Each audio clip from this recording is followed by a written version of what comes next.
नमस्कार दोस्तों, मैं एनके ठाकुर स्वागत करता हूं आपके अपने YouTube चैनल आर्यन स्टडी 946 में। दोस्तों, आज हम पढ़ेंगे नागरिकता और ये BA political science honours first semester का सब्जेक्ट है और सब्जेक्ट का नाम है भारत में संवैधानिक विकास और लोकतंत्र। और ये तीसरा चैप्टर है जिसका नाम है नागरिकता। इससे पहले हमने 2 चैप्टर पढ़ लिया था, जिस पहला चैप्टर था भारत में संवैधानिक दर्शन प्रस्तावना और उसकी विशेषता, और दूसरा मौलिक अधिकार और राज्य के नीति निर्देशक तत्व। आज ये हम तीसरा चैप्टर पढ़ेंगे और जिसका नाम है नागरिकता। तो चलिए शुरू करते हैं। नागरिकता, तो सबसे पहले हम देखेंगे कि नागरिकता होता क्या है, उसके बाद इसकी हम भूमिका देखेंगे, फिर इसका जो ऐतिहासिक बैकग्राउंड है, इसका इतिहास क्या है वो देखेंगे। फिर हम देखेंगे कि नागरिक और विदेशियों में क्या अंतर होता है, नागरिक और विदेशी में क्या अंतर होता है। संविधान जब हमारा बना आज़ादी के बाद, उस समय नागरिकता के लिए क्या प्रावधान किए गए थे, उसके बाद अधिनियम के द्वारा नागरिकता के क्या प्रावधान किए गए और समय समय में जो उसमें संशोधन हुए वो कौन कौन से। भारत में नागरिकता कैसे प्राप्त की जा सकती है और कोई व्यक्ति अपनी नागरिकता कैसे खो सकता है या उसे छीनी जा सकती है। तो चलिए शुरू करते हैं। तो सबसे पहले नागरिकता किसे कहते हैं, तो नागरिकता जो सिटीजनशिप है उसी का हिंदी रूपांतरण है। ऐसे नागरिकता को इंग्लिश में सिटीजनशिप कहते हैं और उसी का हिंदी रूपांतरण नागरिकता है। और नागरिकता का जो मतलब होता है, वो जो सिंपल मतलब होता है वो है नगर का निवासी। नागरिकता का मतलब होता है नगर का निवासी, लेकिन हम इसको व्यापक रूप में देखें तो नागरिकता का सिंपल सा अर्थ देखें तो ये हो जाएगा नगर का निवासी, नगर का निवासी। लेकिन हम इसको व्यापक अर्थ में देखें तो नागरिकता किसी भी राजनीतिक समुदाय का पूर्ण रूप से सदस्य आता है। किसी भी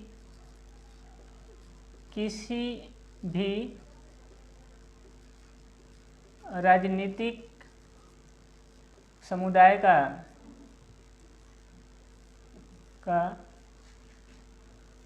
पूर्ण सदस्य आता है, पूर्ण सदस्य आता है।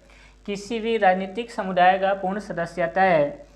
और नागरिक होने के साथ नाते व्यक्ति को कुछ राजनीतिक और सामाजिक अधिकार मिलते हैं जो बाकियों को नहीं मिलते हैं। तो जो इसका सिंपल है, पहले तो ये लिखना है भूमिका में कि नागरिकता हिंदी और नागरिकता जो शब्द है वो सिटीजनशिप का हिंदी रूपांतरण है, जिसका मतलब होता है नगर का निवासी। लेकिन नागरिकता के व्यापक अर्थ में देखिए, ये इसका बहुत संकुचित परिभाषा है। व्यापक अर्थों में नागरिकता का अर्थ होता है किसी भी राजनीतिक समुदाय का पूर्ण सदस्यता।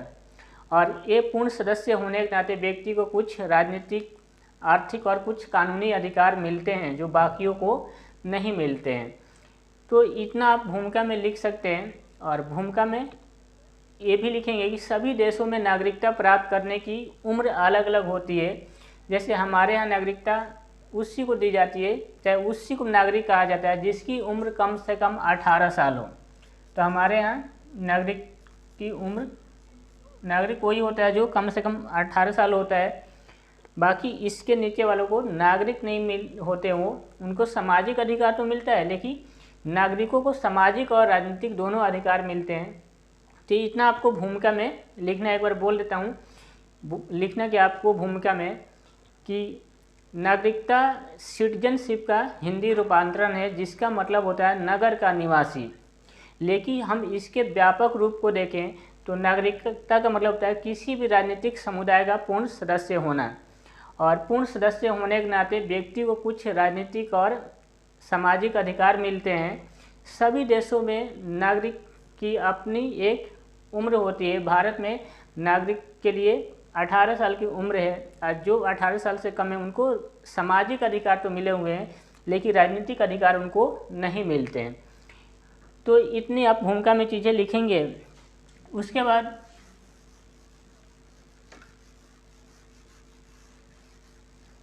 अगर हम नागरिकता के ऐतिहासिक पृष्ठभूमि देखें तो ये लिख सकते हैं आप अगला हेडिंग कि नागरिकता का ऐतिहासिक पृष्ठभूमि, मतलब इसका इतिहास क्या है। तो आधुनिक एक हेडिंग बना लेंगे नागरिकता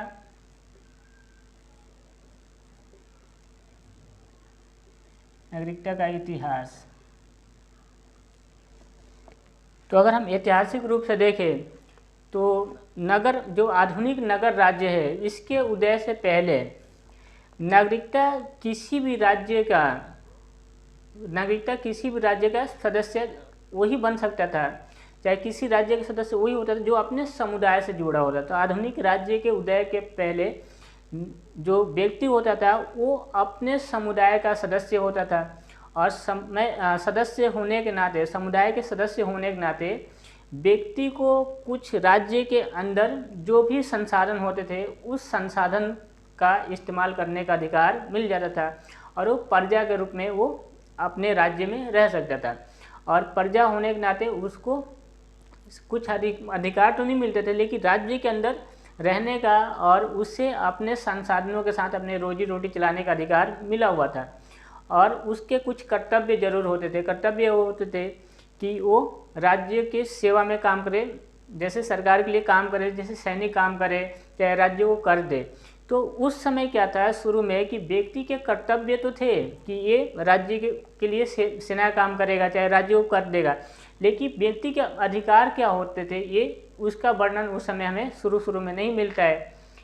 तो इसमें शुरू में यही लिखना है आपको कि आधुनिक राष्ट्र राज्य के उदय से पहले किसी देश का, किसी राज्य का सदस्यता अपने समुदाय के सदस्य के साथ जुड़ा होता था। कोई भी व्यक्ति अपने समुदाय से जुड़ा होता था। समुदाय से जुड़े होने के कारण उस राज्य का वो प्रजा होता था, और प्रजा होने के नाते उस राज्य के जितने भी संसाधन होते थे उन संसाधनों के साथ उसको रोजी रोटी कमाने का अधिकार मिला हुआ था, और राज्य के प्रति उसके कुछ कर्तव्य होते थे। कर्तव्य क्या होते थे? राज्य के लिए सेना काम करे और समय समय पर टैक्स देना।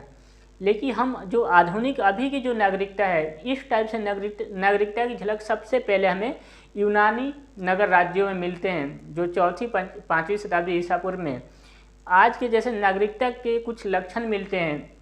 जब अरस्तु ने मतलब नगर जीवन के बारे में अपने पुस्तक में उसने वर्णन किया। नगर जीवन, उसने कहा कि नगर जीवन का वर्णन किया, उसमें कहा कि नगर के सभी लोगों का शासन करने में योगदान होता है और सभी लोग शासन में सहयोग करते हैं।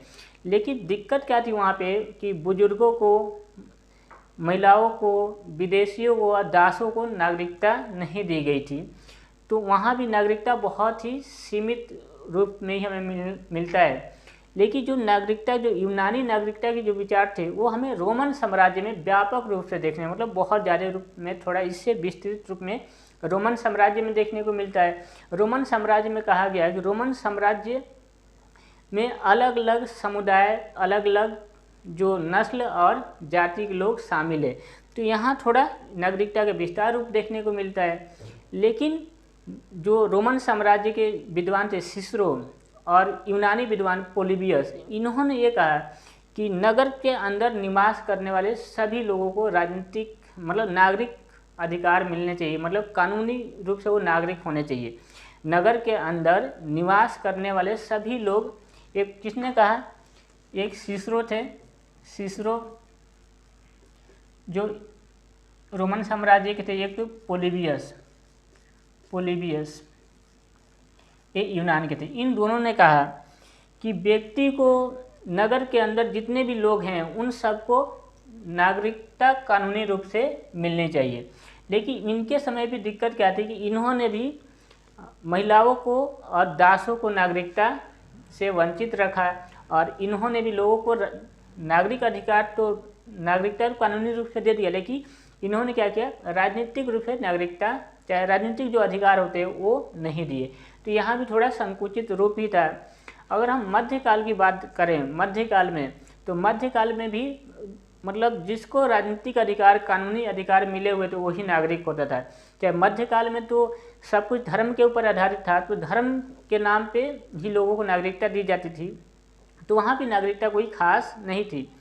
लेकिन सबसे ज़्यादा जो आज हम नागरिकता देखते हैं उसका उदय आधुनिक काल में हुआ, और आधुनिक काल में नागरिकता का जो अवधारणा है उसके पीछे आधुनिक नगर राज्य और उदारवाद का बहुत ज़्यादा इसमें योगदान रहा है। आधुनिक जो हम नागरिकता देखते हैं, इस नागरिकता में दो चीज़ों का बहुत योगदान रहा है, आधुनिक राष्ट्र राज्य का उदय और उदारवाद का उदय। इन्होंने महत्वपूर्ण भूमिका निभाई जो आज की नागरिकता है। और हॉब्स, लॉक, रूसो, ये तीन उदारवादी विचारक हुए जिन्होंने आधुनिक नागरिकता की नींव रखी है। और उसके बाद ये नागरिकता जो आज हम देखते हैं वो नागरिकता शुरू होती है। तो इसमें इतिहास में लिखना है सबसे पहले कि आधुनिक राष्ट्र राज्य के उदय से पहले नागरिक अपने राज्य में अपने समुदाय से जुड़ा हुआ था। नागरिक अपने राज्य में अपने समुदाय से जुड़ा हुआ था। समुदाय में जुड़े होने के कारण वो प्रजा कहलाता था, अपने राज्य का प्रजा होता था। अब प्रजा होने के नाते कुछ उसको अपने राज्य के संसाधनों के साथ रोजी रोटी कमाने का अधिकार मिला हुआ था। तो इस टाइप से प्राचीन काल में था। लेकिन वहाँ पे क्या था, व्यक्ति के जो कर्तव्य होते थे वो निर्धारित होते थे, लेकिन उसका अधिकार क्या होगा इसके बारे में हमें वर्णन नहीं मिलता है। अगर हम आज के जैसे नागरिकता की सबसे पहले जो झलक मिलती है वो यूनानी नगर राज्य में आज से 4वीं या 5वीं शताब्दी ईसा पूर्व में, आज से लगभग 5000 बरस पहले।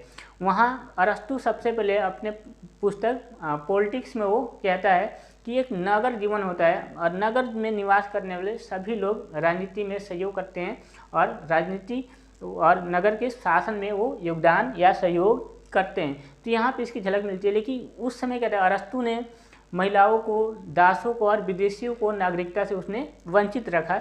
तो वहाँ भी नागरिकता बहुत सीमित शब्दों में हमें मिलता है।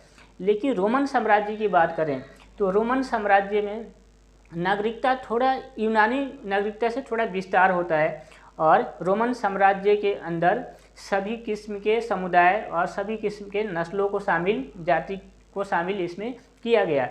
और रोमन साम्राज्य के विद्वान थे सिसरो और यूनानी विद्वान पोलिबियस। उन्होंने कहा कि नगर के अंदर निवास करने वाले सभी नागरिकों को कुछ नागरिक कानूनी रूप से नागरिक माना जाए।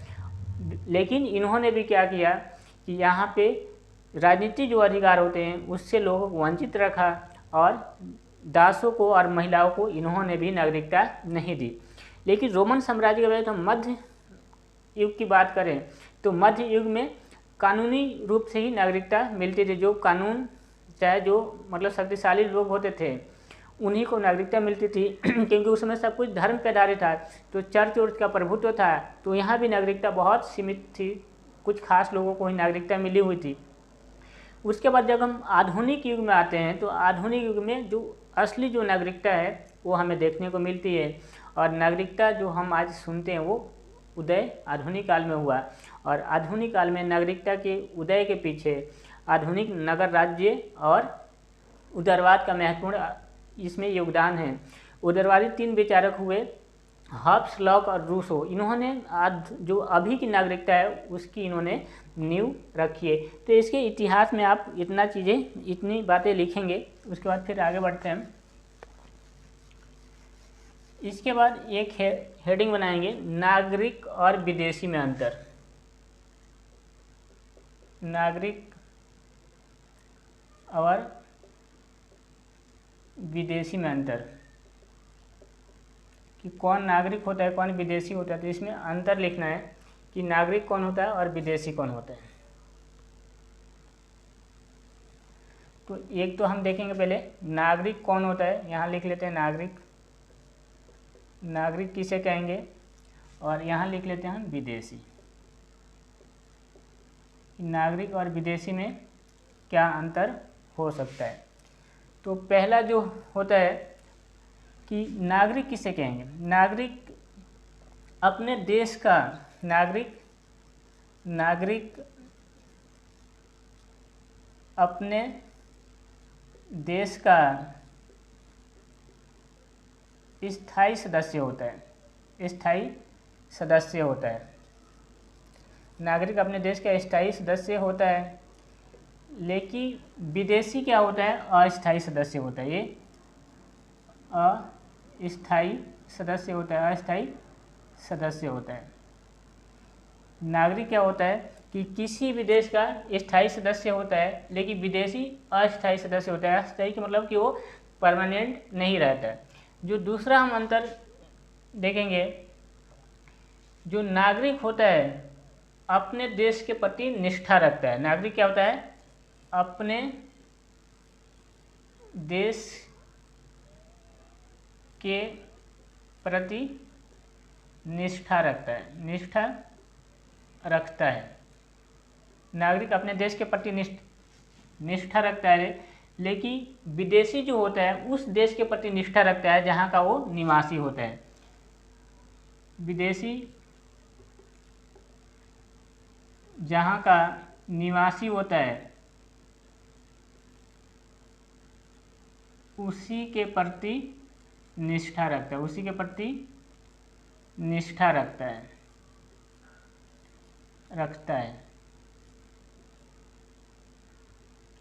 निष्ठा रखता है। तो ये दूसरा अंतर हो गया है कि जो नागरिक होता है वो अपने देश के प्रति निष्ठा रखता है, लेकिन विदेशी उस देश के प्रति निष्ठा रखता है जहाँ का वो सदस्य होता है, चाहे जहाँ का वो नागरिक होता है। जो तीसरा अंतर है वो ये कि जो नागरिक होते हैं उनको सामाजिक और राजनीतिक दोनों अधिकार मिलते हैं। सामाजिक और राजनीतिक दोनों अधिकार मिलते हैं। सामाजिक और राजनीतिक दोनों अधिकार मिलते हैं। नागरिकों को क्या होता है? सामाजिक और राजनीतिक दोनों अधिकार, मतलब समाज में जितने अधिकार होते हैं वो मिलते हैं, और राजनीतिक अधिकार चुनाव लड़ने का, वोट देने का, चुनाव में खड़े होने का, अपने प्रतिनिधि चुनने का, ये भी अधिकार मिलते हैं नागरिकों को। लेकिन विदेशियों को क्या होता है कि विदेशी को सिर्फ सामाजिक अधिकार मिलता है, राजनीतिक अधिकार नहीं मिलता है, सिर्फ सामाजिक अधिकार मिलता है इसको, और इसको राजनीतिक अधिकार विदेशी को नहीं मिलता है। तो ये तीसरा अंतर है। चौथा जो अंतर देखेंगे कि जो नागरिक होते हैं उनको अपने देश में सेना में भर्ती होने के लिए मजबूर किया जा सकता है, अपने देश में सैनिक रूप से काम करने के लिए उनको बाध्य किया जा सकता है। तो सैनिक के रूप में काम करने के लिए मजबूर किया जा सकता है, बाध्य किया जा सकता है, बाध्य किया जा सकता है। बाध्य मतलब मजबूर किया जा सकता है, बाध्य किया जा सकता है। लेकिन विदेशी को नहीं किया जा सकता है,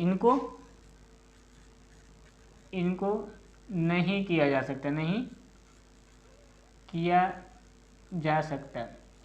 इसका सिंपल मतलब है कि जो अपने देश के नागरिक हैं वो कभी भी ज़रूरत पड़ने पे सेना में काम करने के लिए उनको मजबूर किया जा सकता है, नागरिकों को। लेकिन विदेशियों को अपने देश में सेना में काम करने के लिए मजबूर नहीं किया जा सकता है। ये अगला अंतर है कि जो नागरिक होते हैं, नागरिकों को अचल संपत्ति खरीदने का अधिकार होता है। अचल संपत्ति में मतलब मकान हो गया, जमीन हो गया। अचल संपत्ति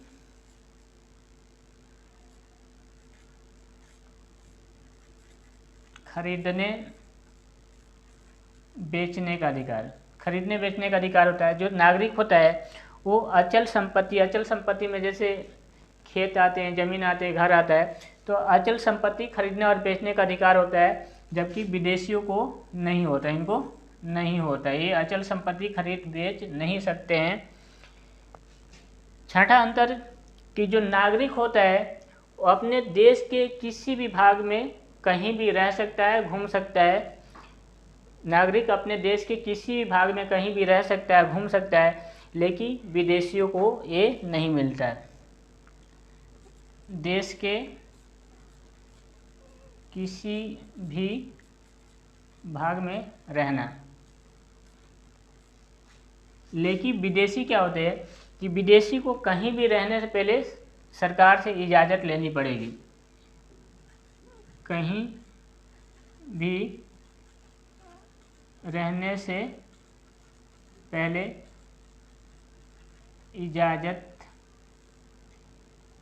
लेनी पड़ेगी। तो ये अंतर होता है। एक बार और रिपीट करते हैं। नागरिक कौन होता है? नागरिक अपने देश का, नागरिक क्या होता है? अपने देश का स्थायी सदस्य होता है, विदेशी अस्थायी सदस्य होता है। नागरिक अपने देश के प्रति निष्ठा रखता है, लेकिन विदेशी उस देश के प्रति निष्ठा रखेगा जहाँ का वो निवासी होता है। तीसरा नागरिकों को सामाजिक और राजनीतिक दोनों अधिकार मिलते हैं। नागरिक जो होता है उसको सामाजिक और राजनीतिक अधिकार दोनों में, जितने भी समाज का अधिकार होते हैं वो भी मिलेंगे, और जो राजनीतिक अधिकार होते हैं जैसे चुनाव में लड़ने का, वोट देने का, अपने प्रतिनिधि चुनने का, वो अधिकार भी नागरिकों को मिलते हैं। लेकिन विदेशियों को सिर्फ सामाजिक अधिकार मिलेंगे। उनके साथ जो भी समाज के अधिकार होते हैं कि भेदभाव नहीं करना चाहिए, ये सारे अधिकार उनको मिलेंगे, लेकिन इनको राजनीतिक अधिकार नहीं मिलता है। अगला है कि जो हमारे नागरिक होते हैं ज़रूरत पड़ने पे उनको सेना में भर्ती करने के लिए, सैनिक रूप से काम करने के लिए उनको मजबूर किया जा सकता है, लेकिन विदेशियों को ऐसा नहीं किया जा सकता। उनको सेना में भर्ती करने के लिए, क्या उनको काम करने के लिए सेना में मजबूर नहीं किया जा सकता है। पांचवा अंतर है कि जो नागरिक होते हैं उनको अचल और चल दोनों संपत्ति खरीदने और बेचने का अधिकार होता है, लेकिन विदेशियों क्या है कि अचल संपत्ति में घर आता है, खेत आता है, ज़मीन आता है। विदेशियों को ये संपत्ति खरीदने और बेचने का अधिकार नहीं होता है। इसके अलावा अगला कि जो नागरिक होता है अपने देश के किसी भी भाग में कहीं भी रह सकता है, कहीं भी घूम सकता है, लेकिन विदेशियों को अपने यहाँ रहने या कहीं भी घूमने से पहले सरकार से इजाज़त लेनी पड़ती है और बताना पड़ता है कि हम यहाँ पे रह रहे हैं, चाहे रुके हुए। तो ये नागरिक और विदेशी में अंतर होता है। तो उम्मीद है कि आपको समझ में आया होगा। चलिए बढ़ते हैं आगे, इसको मिटा देता हूँ। तो ये नागरिक और विदेशियों में अंतर है।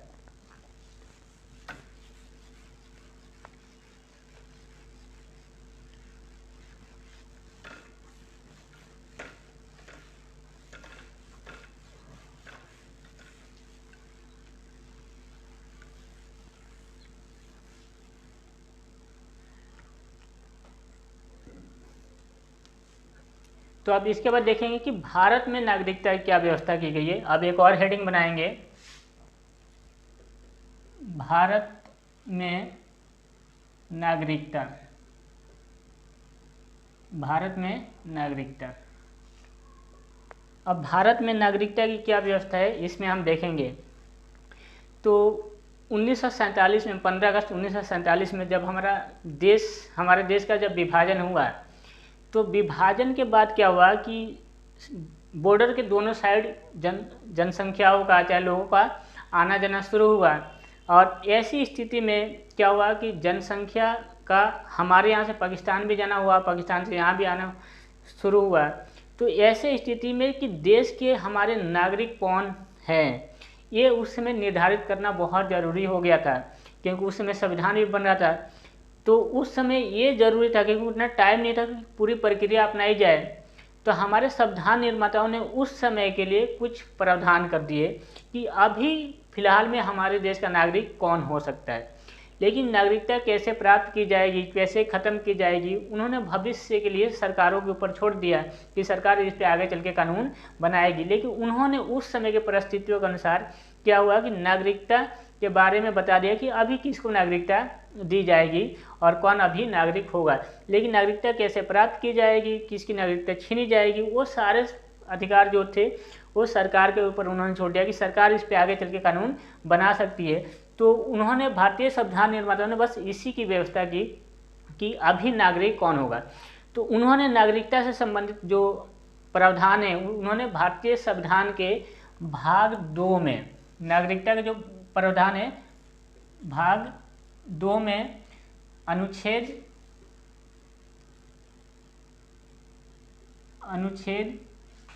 5 से 11 तक में किया।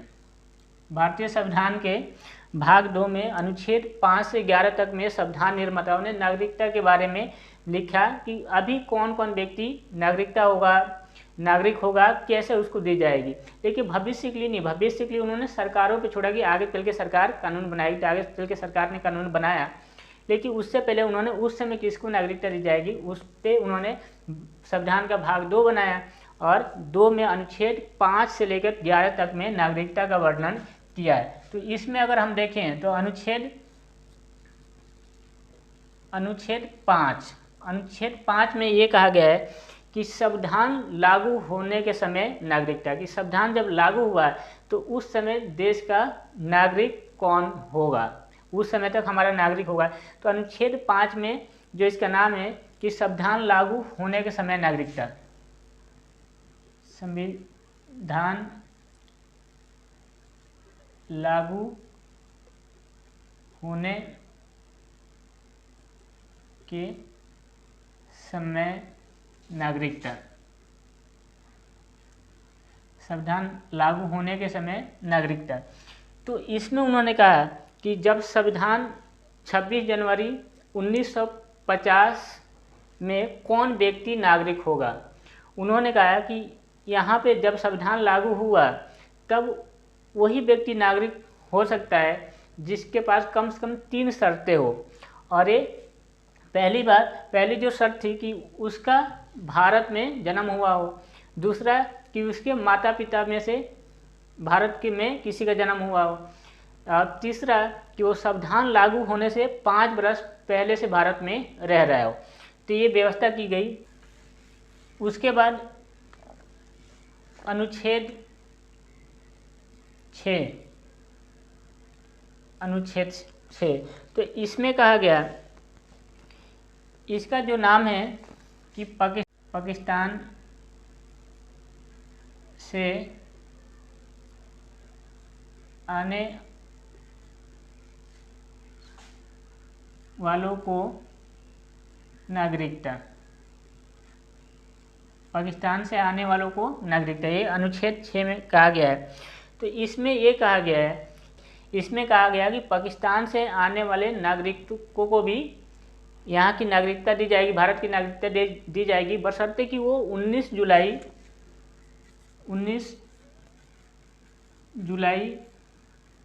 1948 से पहले वो भारत में आ गया हो, उसको भी नागरिकता दे दी जाएगी।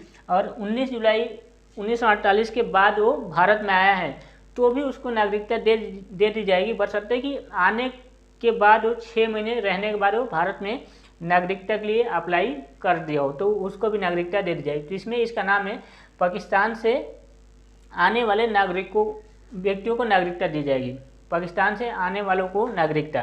तो इसमें कहा गया कि अगर कोई व्यक्ति पाकिस्तान से भारत आया हो 1 जुलाई 1948 से पहले, उसको भी नागरिकता दे दी जाएगी। अगर 19 जुलाई 1948 या उसके बाद कोई आया तो उसको भी नागरिकता दे दी जाएगी, लेकिन वहाँ पे कंडीशन है कि आने के 6 महीने रहने के बाद वो फिर नागरिकता के लिए अप्लाई किया हो तो उसको भी नागरिकता मिलेगी। लेकिन जो 19 जुलाई 1948 से पहले पाकिस्तान से भारत में आ गया उसको नागरिकता दी जाएगी। और इसके बाद कोई आया है तो उसके लिए है कि वो 6 महीने रहे, फिर नागरिकता के लिए अप्लाई करे, तब उसको नागरिकता मिलेगी। तो इसमें है पाकिस्तान से आने वाले को नागरिकता। उसके बाद है अनुच्छेद 7। अनुच्छेद 7 इसमें कहा गया है कि भारत से पाकिस्तान जाने वालों को नागरिकता, भारत से पाकिस्तान जाने वालों को नागरिकता।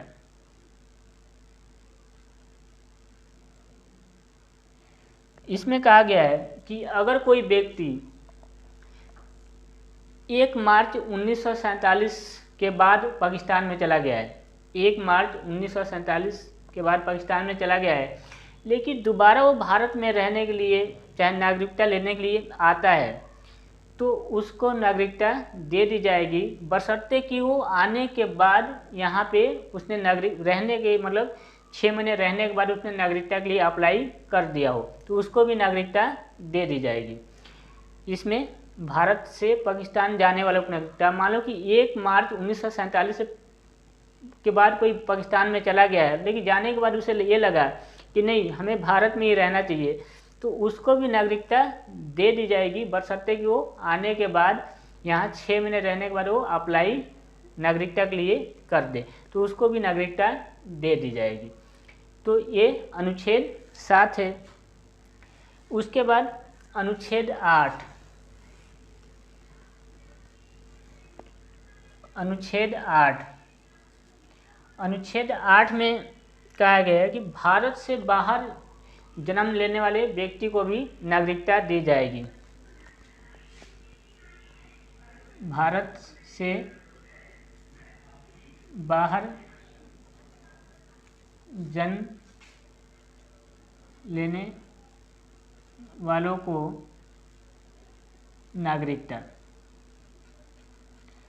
इसमें कहा गया है कि अगर किसी व्यक्ति का जन्म भारत से बाहर हुआ हो लेकिन उसके माता पिता कभी भारत के नागरिक रहे हों, उसको भी भारत की नागरिकता दे दी जाएगी, लेकिन उसको वहाँ पे जहाँ पे वो रहता है वहाँ पे रहते हुए सरकार से नागरिकता के लिए अप्लाई किया हो। तो इसमें कहा गया कि भारत से बाहर जन्म लेने वाले व्यक्ति को भी नागरिकता दे दी जाएगी अगर उसके माता पिता भारत में जन्म लिए हों, लेकिन जहाँ वो रहता है वहीं पे उसको नागरिकता के लिए अप्लाई करना पड़ेगा, वहाँ के एम्बेसी में जाके अप्लाई करना पड़ेगा, तब उसको नागरिकता दे दी जा सकती है। तो ये अनुच्छेद 8 है कि अगर भारत से बाहर कोई व्यक्ति जन्म लिया है तो उसको भी भारत की नागरिकता मिलेगी, बशर्ते कि उसके माता पिता भारतीय नागरिक रहे हों कभी, तब उसको दे दी जाएगी, लेकिन उसके लिए उसको अप्लाई करना पड़ेगा। तो इसमें यही ध्यान रखना है कि अगर कोई व्यक्ति भारत से बाहर जन्म लिया है और उसके माता पिता कभी भी भारत के नागरिक रहे हों, बाद में उन्होंने कभी ले लिया हो विदेश का नागरिकता, तो उस व्यक्ति को भी नागरिकता दे दी जाएगी, बशर्ते कि वो वहाँ रहते हुए नागरिकता के लिए अप्लाई किया हो।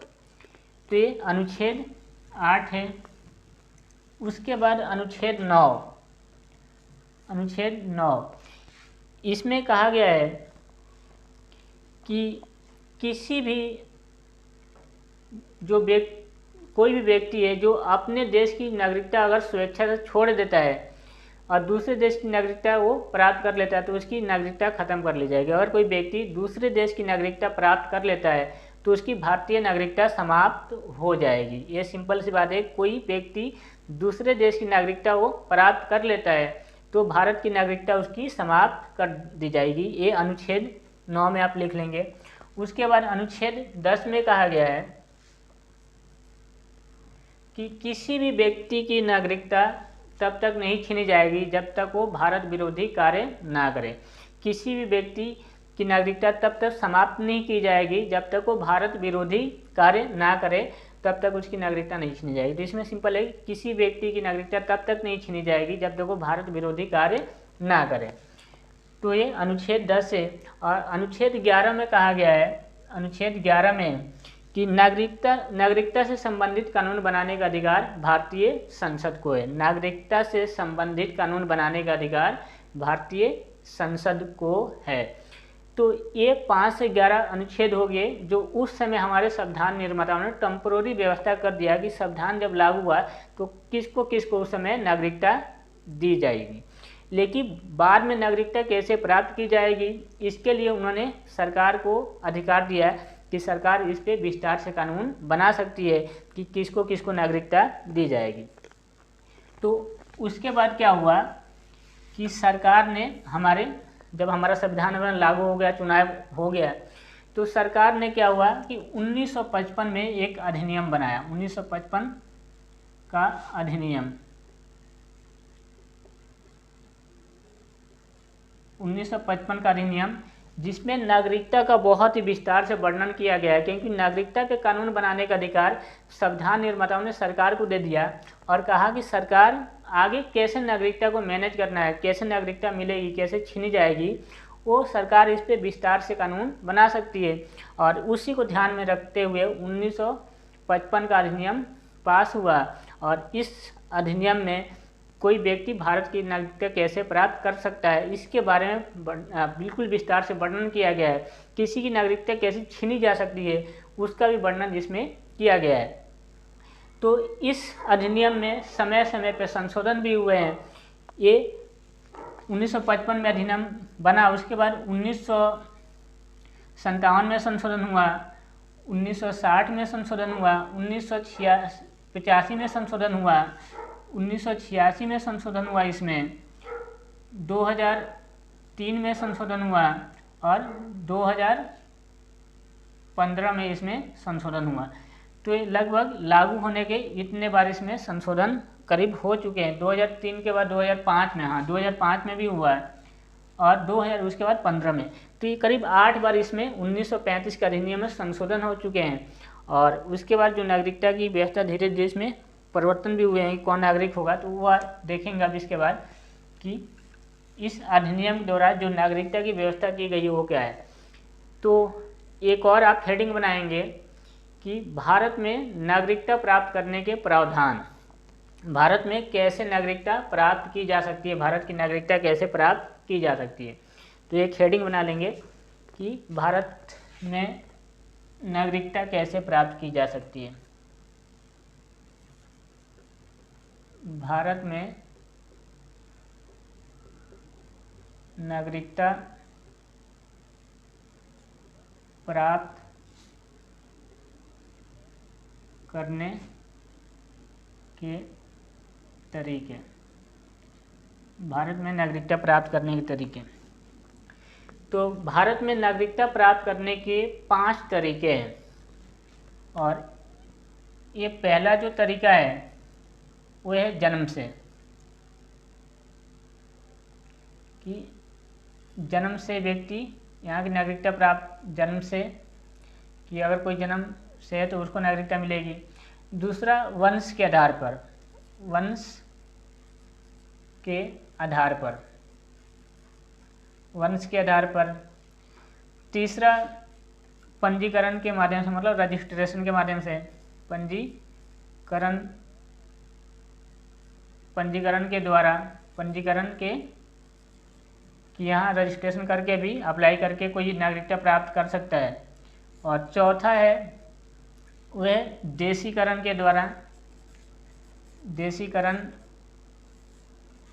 के द्वारा।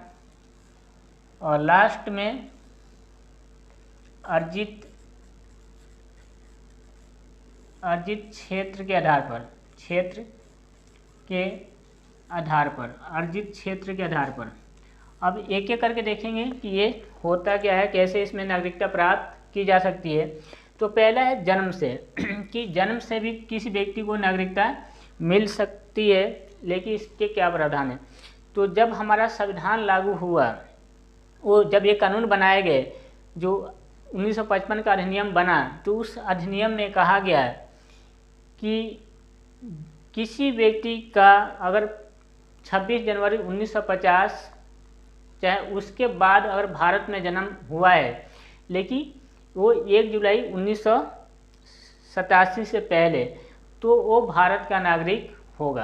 अगर किसी व्यक्ति का जन्म 26 जनवरी 1950 या उसके बाद, लेकिन 1 जुलाई 1987 से पहले भारत में जन्म हुआ है, तो भारत का नागरिक हो जाएगा। तो इसमें समस्या क्या आई कि भारत में जन्म लेने वाले सभी लोगों को नागरिकता देने की बात कही गई थी। और उस समय क्या है, कोई मान लो कोई बाहर से कोई दूसरे देश की व्यक्ति यहाँ घूमने आ रहा है और उसी दौरान अगर बच्चा यहाँ पैदा होता है तो उसको भी नागरिकता उसमें दे दी जा सकती थी। तो इस पे हमारे लोगों का बाद में ध्यान आया कि ये गलती हो गई है, ये ऐसा कैसे हो सकता है कि हम किसी को नागरिकता कैसे दे सकते हैं। तो उसके बाद क्या हुआ कि इसमें फिर बदलाव किया गया। बदलाव करके ये कहा गया कि ये बदलाव किया हुआ कहा गया कि 1 जुलाई 1987 और या उसके बाद जन्म लेने वाले बच्चों को, चाहे व्यक्तियों को, भारत की नागरिकता तभी दी जाएगी जब उसके माता पिता में से कोई भी एक व्यक्ति भारत का नागरिक हो। उसके माता पिता में से कोई एक व्यक्ति भारत का नागरिक हो, तभी उसको नागरिकता दी जाएगी। तो यहाँ फिर दिक्कत क्या हुई कि इसमें हुआ कि मान लो कोई बाहर से आया, अब बाहर से आके यहाँ पे शादी कर लिया, तो उसके बच्चों को भी नागरिकता दे दी जा सकती थी। तो फिर इसमें फिर बदलाव किया गया और बदलाव करके ये कहा गया कि अगर कोई व्यक्ति 4 दिसंबर 2003 से चाहे उसके बाद अगर भारत में पैदा होता है, तो उसको यहाँ की नागरिकता तभी दी जाएगी जब उसके मम्मी पापा दोनों भारत के नागरिक हो, चाहे एक भारत का नागरिक हुआ, दूसरे का अवैध रूप से भारत में प्रवेश नहीं हुआ हो, तो वो नागरिक होगा। तो ये जन्म से नागरिकता में यही की गई। एक बार और बताता हूँ। इसमें कहा गया कि अगर किसी व्यक्ति का जन्म 26 जुलाई 1987 26 जुलाई 1950 या इसके बाद जन्म भारत में हुआ है तो भारत का नागरिक हो जाएगा। कहा गया कि 26 जुलाई 1950 या उसके बाद भारत में जन्म किसी का हुआ है तो भारत का नागरिक होगा। भारत में जन्म लेने वाले व्यक्ति भारत का नागरिक कहलाएगा। लेकिन इसमें क्या होता था कि किसी व्यक्ति को भारत की नागरिकता दी जा सकती थी जो जन्म लिया है भारत में। तो ऐसे कैसे मान लो कहीं अमेरिका से कोई आया है तो वो भी अगर भारत में जन्म लेगा तो उसको भी नागरिकता मिल जाएगी उसके बच्चों को।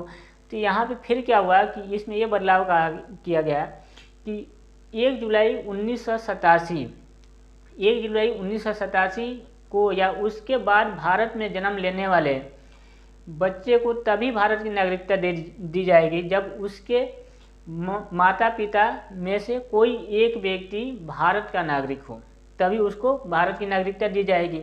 तो यहाँ एक और बात जोड़ी गई कि 1 जुलाई 1987 या उसके बाद भारत में जन्म लेने वाले किसी भी व्यक्ति को तभी नागरिकता दी जाएगी जब उसके माता पिता में से कोई एक भारत का नागरिक हो, तो उसको नागरिकता दे दी जाएगी। लेकिन यहाँ भी फिर समस्या आने लगी और इसमें क्या हुआ कि मान लो कोई अवैध रूप से भारत में आ गया, चाहे पढ़ने के माध्यम से, चाहे कैसे घुस गया भारत में और भारत में वो कैसे भी शादी उदी कर लिया और उससे जो बच्चा पैदा हुआ उसको भी नागरिकता मिल जाएगी।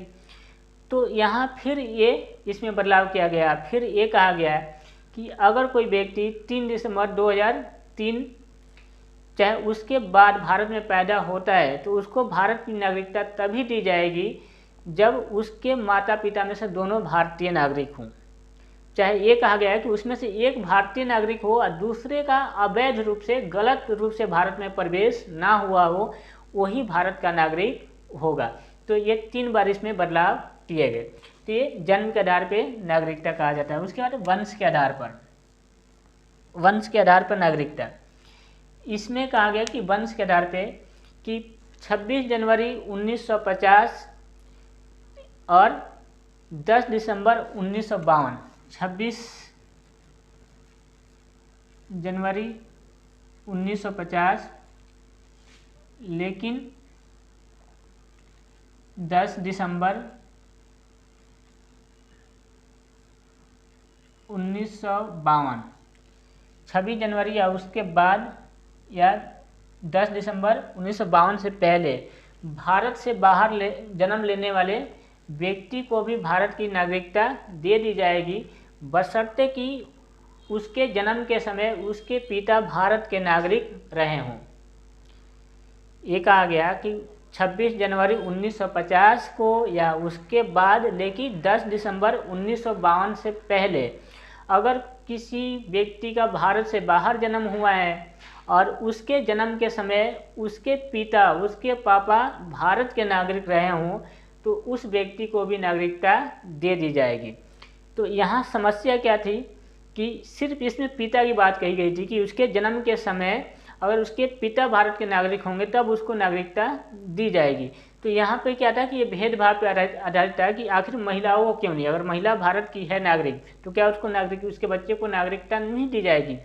तो फिर इसमें बदलाव किया गया और ये कहा गया कि अगर कोई व्यक्ति 10 दिसंबर 1952 या उसके बाद भारत से बाहर जन्म लिया है तो उसको भी नागरिकता दी जाएगी अगर उसके माता पिता में से कोई भी एक व्यक्ति भारत का नागरिक है, कोई भी एक व्यक्ति भारत का नागरिक है। तो फिर इसमें भी बदलाव किया गया। इसमें क्या हुआ कि मान लो कोई भी आके यहाँ से एक भी शादी कर लेता है तो उसको नागरिकता कैसे दे दी जाएगी। तो फिर क्या हुआ, इसमें भी बदलाव किया गया 2003 में और ये कहा गया कि कोई भी व्यक्ति 3 दिसंबर 2004 या उसके बाद 3 दिसंबर 2004 या उसके बाद भारत से बाहर जन्म लेता है तो उसको जन्म ले तो उसको भारत की नागरिकता नहीं दी जाएगी अगर उसके माता पिता भारत के नागरिक हैं तो भी। अगर उसको नागरिकता देनी हो तो तभी दी जाएगी जब उसके जन्म से 1 साल के अंदर उसके माता पिता वहाँ के भारतीय एम्बेसी में उसके नागरिकता के लिए अप्लाई किए हों, तभी उसको नागरिकता दी जाएगी। तो ये 3 दिसंबर इसमें भी 3 दिसंबर, ये जो बाद में बदलाव गया 3 दिसंबर 2004। इसमें कहा गया फिर कि अगर कोई व्यक्ति 3 दिसंबर 2004 या उसके बाद भारत से बाहर जन्म लेता है, चाहे उसके माता पिता भारतीय नागरिक हों, तो भी उसको नागरिकता नहीं दी जाएगी। एक शर्त है, उसको नागरिकता तभी दी जाएगी जब उसके जन्म के 1 साल के अंदर उसके माता पिता भारतीय एम्बेसी में, जहाँ रहते हैं वहाँ के भारतीय एम्बेसी में, भारतीय दूतावास में जाके इसके नागरिकता के लिए अप्लाई करें। अगर अप्लाई नहीं करेंगे तो उसको नागरिकता नहीं दी जाएगी। फिर वो सरकार की इच्छा पे निर्भर करता है। तो ये प्रोसेस इसमें बताया गया। तो ये जन्म के आधार पे नागरिकता। इसमें भी 3 बातें कि 26 जनवरी 1950 को या उसके बाद, लेकिन 10 दिसंबर 1992 से पहले अगर कोई व्यक्ति भारत से बाहर पैदा हुआ है तो उसको नागरिकता दे दी जाएगी, बशर्ते कि उसके पिता भारतीय नागरिक उस समय, उसके जन्म के समय हो। तो इसमें भेदभाव पर आधारित महिलाओं को शामिल नहीं किया गया। तो उसके बाद ये कहा गया है कि अगर कोई व्यक्ति 10 दिसंबर 1952 या उसके बाद भारत से बाहर जन्म लिया है तो उसको भी नागरिकता दे दी जाएगी, लेकिन उसके जन्म के समय उसके माता पिता में कोई भी एक व्यक्ति भारत का नागरिक रहा हो। लेकिन उसके बाद फिर बदलाव किया गया 3 दिसंबर 2004 को। इसमें कहा गया कि किसी भी व्यक्ति को जो भारत से बाहर जन्म लिया है, उसके चाहे उसके माता पिता भारत के नागरिक रहे हों या ना, उसको नागरिकता तभी दी जाएगी जब वो 1 साल के अंदर भारतीय दूतावास में वहाँ नागरिकता के लिए उसके मम्मी पापा के द्वारा अप्लाई किया गया हो। तो ये है वंश के आधार पर। उसके बाद है पंजीकरण के आधार पे, कि पंजीकरण के आधार पे, पंजीकरण रजिस्ट्रेशन के आधार पे। तो इसमें ये कहा गया है कि अगर कोई व्यक्ति 7 साल तक भारत में रहा है, 7 साल तक लगातार 7 साल तक भारत में रहा है, तो भारत में नागरिकता के लिए पंजीकरण कर सकता है। और वो कौन है? जो अविभाज्य भारत के, अविभाज्य भारत मतलब आज़ादी से पहले के भारत का नागरिक हो और किसी दूसरे देश में जाकर निवास कर रहा हो। वो देश पाकिस्तान और बांग्लादेश नहीं होना चाहिए। तो एक तो जो व्यक्ति 7 साल से भारत में रह रहा है वो पंजीकरण कर सकता है, पंजीकृत के द्वारा नागरिकता प्राप्त कर सकता है। और वो व्यक्ति जो भारत के अविभाज्य भारत के किसी अन्य क्षेत्र में निवास कर रहा हो वो, और वो व्यक्ति जो किसी भारतीय नागरिक से विवाह कर लिया हो, चाहे भविष्य में करने वाला हो, उसको मिल सकती है। और इसमें एक और कि उसमें राष्ट्र संघ का जो राष्ट्रमंडल के देश हैं उनके लोग इसमें नहीं होने चाहिए। तो इसमें पंजीकरण में एक बार और बता देता हूँ कि जो व्यक्ति लगातार 7 साल से भारत में रह रहा है और वो अविभाज्य भारत के किसी भी क्षेत्र में का निवासी ना हो, मतलब भारत बांग्लादेश और पाकिस्तान का निवासी ना हो, और इसके अलावा कि वो भारतीय नागरिक से शादी किया हो चाहे करने वाला हो, तो वो पंजीकरण कर सकता है, रजिस्ट्रेशन करा सकता है। उसके बाद उसको नागरिकता देनी चाहिए कि नहीं देनी, वो सरकार फैसला करेगी, लेकिन वो रजिस्ट्रेशन करवा सकता है नागरिकता के लिए। इसके बाद है देशीकरण के आधार पर नागरिकता। देशीकरण के आधार पर नागरिकता कि अगर किसी बाहरी देश के व्यक्ति को हमारे देश की बातें, चाहे यहाँ की संस्कृति, रीति रिवाज अच्छी लगती है, तो भारत सरकार से वो पंजीकरण के लिए प्रमाण पत्र प्राप्त, देशीकरण के प्रमाण पत्र प्राप्त कर सकता है।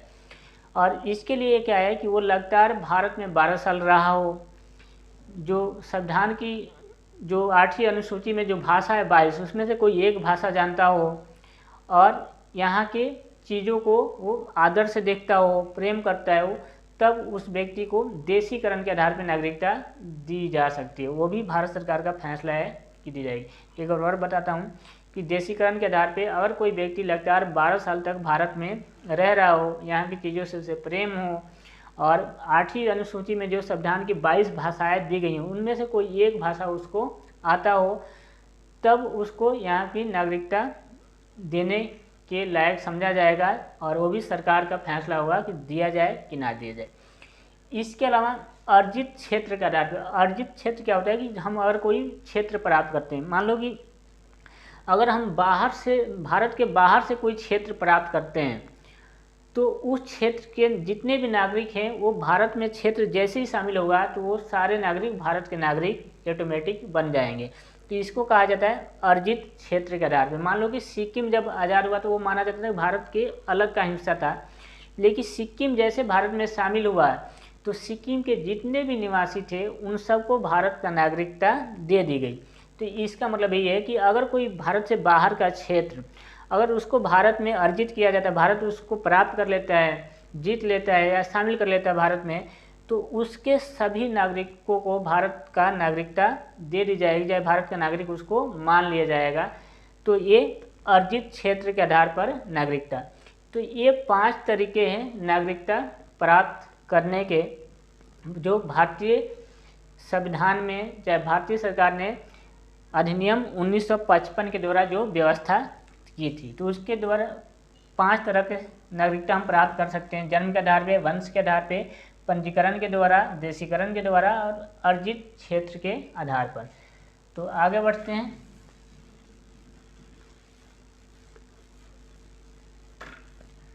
और एक और हेडिंग आप बनाएंगे कि कोई व्यक्ति अपना नागरिकता कैसे खो सकता है, कैसे नागरिकता खो सकता है, कोई व्यक्ति नागरिकता कैसे खो सकता है, नागरिकता को कैसे गंवा सकता है।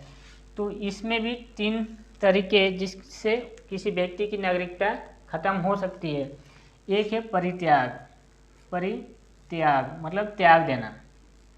परित्याग में कहा गया है कि अगर कोई व्यक्ति अपनी इच्छा से अगर भारत की नागरिकता त्यागना चाहता है, छोड़ना चाहता है, तो उसकी नागरिकता भारत की खत्म हो जाएगी, वो छोड़ सकता है।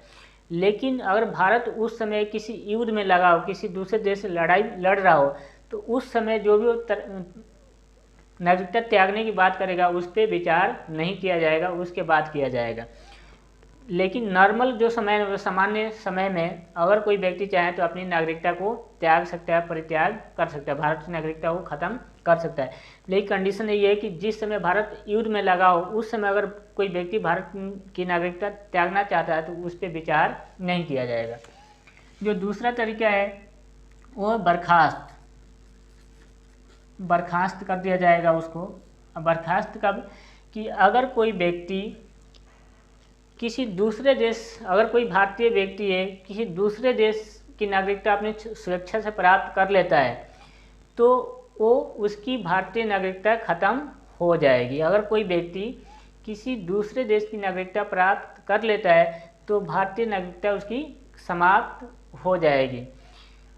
लेकिन इसमें वही कंडीशन है कि अगर उस समय भारत युद्ध में लगा हुआ तो उसके बर्खास्त पे ध्यान नहीं दिया जाएगा कि वो कहाँ की नागरिकता प्राप्त करे। लेकिन सामान्य अवस्था में अगर कोई व्यक्ति दूसरे देश की नागरिकता प्राप्त करेगा तो अपने देश की नागरिकता से उसको बर्खास्त कर दिया जाएगा। और तीसरा है वंचित कर दिया जाएगा, नागरिकता से वंचित मतलब उसको नागरिकता उसकी मतलब छीनने जैसी है, नागरिकता से वंचित कर दिया जाएगा। और वंचित करने के कुछ इसमें तरीके हैं कि आखिर वंचित किसी व्यक्ति को कैसे किया जाएगा। तो मान लो कि अगर कोई व्यक्ति भारत की नागरिकता लिया हो और लेते समय उसने झूठ बोला हो, चाहे गलत प्रूफ दिया हो, और ये पता चल जाए कि उसने नागरिकता लेते समय छल कपट की हो, चाहे गलत प्रूफ दिया हो, तब उसकी नागरिकता छीनी जा सकती है, नागरिकता से वंचित किया जा सकता है। तो एक यही तरीका है। दूसरा, नागरिकता लेने के बाद वो किसी दूसरे देश के प्रति निष्ठा रखता हो और भारत में का साथ ना दे रहा हो, भारत के खिलाफ वो साजिश कर रहा हो, तो ऐसी स्थिति में भी उसकी नागरिकता छीनी जा सकती है। तीसरा, कि नागरिकता लेने के बाद वो अधिकतर 2 साल से ज़्यादा वो किसी दूसरे देश में ही रह रहा है, चाहे दूसरे देश के जेलों में बंद है। मान लो कि नागरिकता लिया और नागरिकता लेने के 5 साल के अंदर वो 2 साल किसी विदेशी दूसरे देश के जेल में बंद रहता है तो उसकी नागरिकता छीन ली जाएगी। इसके अलावा एक और कारण है कि अगर कोई व्यक्ति भारत की नागरिकता कि अगर वो नागरिकता लेता है और नागरिकता लेने के लगातार 7 साल तक किसी दूसरे देश में रहता है तो भी उसकी नागरिकता छीन ली जाएगी, चाहे ख़त्म हो जाएगी। तो ये है वंचित से नागरिकता, वंचित कर दिया जाएगा उसको नागरिकता से इतने तरीके से। तो उम्मीद है कि आपको समझ में आया होगा और एक एक टॉपिक क्लियर हो गया होगा। तो अगर आपको ये समझ में आया तो प्लीज़ आपसे रिक्वेस्ट है कि इस वीडियो को ज़्यादा से ज़्यादा शेयर करना है, लाइक करना है और कमेंट करना है। और कोई कहीं दिक्कत है, आपको समझ में नहीं आया तो वो भी आपको कमेंट करके बताना है। और जो लोग चैनल पर नए हैं उनसे रिक्वेस्ट है कि प्लीज़ आप चैनल को सब्सक्राइब कर लो, क्योंकि ये चैनल आपके लिए बहुत उपयोगी साबित हो सकता है। तो चलिए मिलते हैं अगले वीडियो में, तब तक के लिए धन्यवाद, अपना ध्यान रखिए और पढ़ते रहिए। धन्यवाद।